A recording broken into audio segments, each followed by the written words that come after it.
So the main concept around object-oriented design is the notion of a class and the notion of an object. Um, Basically, when we talk in terms of classes and objects in the context of C++, this is what we're talking about. A class is really a collection of what we call attributes. In C++, we specifically call these things data members. And methods, which again in C++ have a different name, they're called member functions that operate on these attributes. So they provide a blueprint for something that is an abstraction of a real world classification typically. And then an object really is an instance of the class where we fill in the specific values for the attributes. Some languages take a little bit of a different approach on that, but in the case of C++, this is pretty much what we're looking at. And so here's a good example. Let's look at points in a 2D plane. We'll write this and express this as a class point. And C++, of course, has keywords for that, the keyword class. And then typically what we have then are basically three sections of different access restrictions to what comes next. We can have public access, we can have protected access that's not mentioned here or listed here, and then we can have private access. And typically, as typical guidance, of course, member functions for the most part will be public, and data members will be private. There are, of course, exceptions to this rule where appropriate, but that's the general rule of thumb. So, and what you see here then is the declaration, not the definition, because this is not the code that implements it. So this is just the header file that gives us the declaration of the class. And we have a default constructor, and here's the first thing that you may not have heard in your previous education, and that is that default constructors are not necessarily constructors that don't have arguments. They are constructors that can be called without arguments. And this particular constructor that has the same name as the class actually has two arguments, but I provide two default arguments here for x and y. So it can be called with 0 arguments, and therefore it is a valid default constructor. At the same time, and this is where the explicit keyword comes in. Again, explicit is a keyword that has been added to the language in C++ 11. So I can call this constructor also with one argument. And by C++ convention, that will provide an implicit type conversion from the type of the constructor argument to the actual constructor's class. So if I would call this with a single value, this would actually provide a type conversion from double to class point. Many times I don't want this because a point is a 2D thing, and it's almost certainly not equivalent or closely related to a floating point number. So, and that's where we can actually switch off those implicit type conversions by creating explicit constructors, which is what the explicit keyword here does. So just to make sure that when we have implicit situations where implicitly a single floating point number could be converted to a point that the compiler will not let us. And again, that's a usually good rule of thumb for most of the classes that you will write. So make sure that you're aware of the fact that, number one, the default constructor is not necessarily one that has no arguments, and secondly, that any constructor that can be called with a single argument most likely is probably supposed to be an explicit constructor rather than a constructor that allows for implicit type conversion. So that's that, and then we have another member function here called distance, which returns the distance of a point to the origin. And the one notable thing here is that it is declared as const. and we'll see that const correctness matters. This is something that you almost certainly have heard before, but we'll definitely take it to the next level by making sure that whenever you can, the any member function should be declared const for many reasons, efficiency being one of them, but certainly also conceptual rigor and safety. So then we have two data members here indicated as being private. We have two points, so these are the coordinates of the point x and y. And one of the things that we do here by convention is that we actually mark them as data members, because one of the things that will allow us here is to actually have the name of the former parameter of the constructor not being identical then to the actual name of the data member, which will help us initialize those data members, as you will see. Also, it makes code views easier, because without having to look at the class declaration then when going through the definition of a class with possibly a lot of code, you can see with the m underscore prefix that this is actually a data member. You will see in some books that data members are actually being marked by a leading underscore, omitting the m, and this is a relatively dangerous notion, because if you remember, possibly at least, Python, that many languages, and C++ is not an exception, treat names and identifiers that start with an underscore special. So in C++, really, as in C for that matter, names that start with a leading underscore and then continue with an upper caps letter are reserved for the compiler, and also names that start with double underscores and then, regardless of case, continue with the letter are also reserved for the compiler. So just to keep us out of trouble, and also to keep things a little bit more readable and make it more explicit, because the underscore is also easy to miss, then we just by convention will name data members and indicate data members with the m underscore prefix. Other point of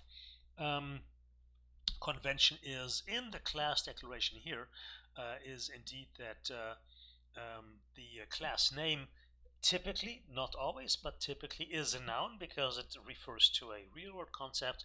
And then in almost all OO languages, the convention has actually evolved that we just use capital letter to refer to the class, and then when we have an actual object of that class, we usually name that with lower caps letter.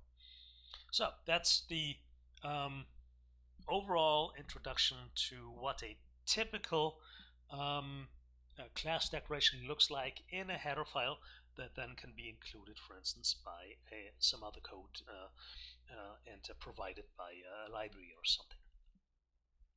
So let's look at the definition. So the header file typically provides us with a declaration, and that is enough information for the compiler to allocate memory for an object of that type. That's exactly why we have that. And then the actual code that does the manipulation and all the initialization typically is in a separate file that colloquially we call the implementation file, but in terms of C++ is actually called the definition. So, and then let's first look at the definition then of our default constructor. And what I'll tell you now with saying that the constructor initializes an object's data member, it's only half of the story. We'll come back to that when we start talking about design by contract. It's technically more than that, and initialization of an object's data member can go horribly wrong. So in other words, you can have an incorrect constructor that initializes your object's data member if it just initializes it to the wrong values. As for the default constructor, I've already said that a default constructor can be called without arguments. However, by no means is it guaranteed that every class has a default constructor? So default constructors may not exist. As a matter of fact, you will find out relatively early on that it's actually preferable, especially when it comes to classes that are ultimately immutable, that default constructors do not make sense. So it's the vast majority of classes that you'll probably write will actually not have default constructors. And as I said, we're going to come back to that notion later on.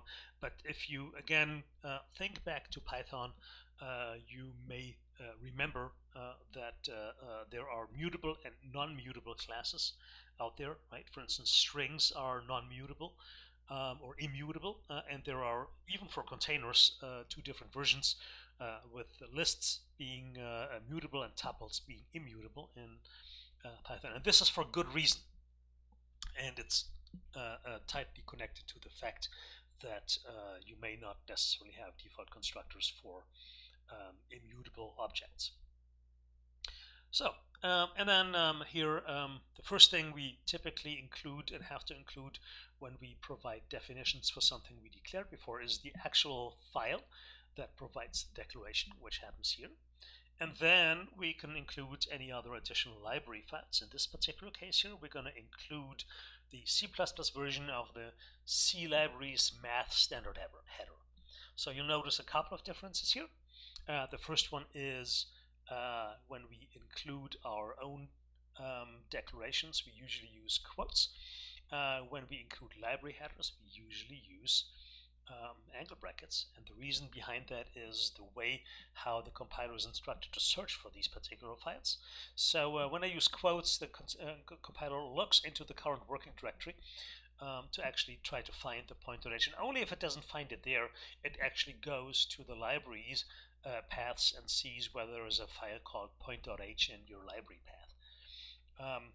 When we request the inclusion of a standard library header, or any other library header for that matter, we use the angle brackets, and that actually bypasses the search in the current working directory and goes directly to the libraries. And we can actually modify how this works, and we're going to somewhat do that later on, how this works and how this is handled at compile time. Another notion here is that also quite often is omitted by books, especially if they're old, is the difference between standard C library headers and C++ library headers. So the CMath header, note there is no extension, is the C++ version of the math.h header from the C standard library, but it provides more services than that. Frankly, and actually, a C++ compiler is not even obliged by the C++ standard to provide you with a math.h version of that header. So, but what this does really is it takes the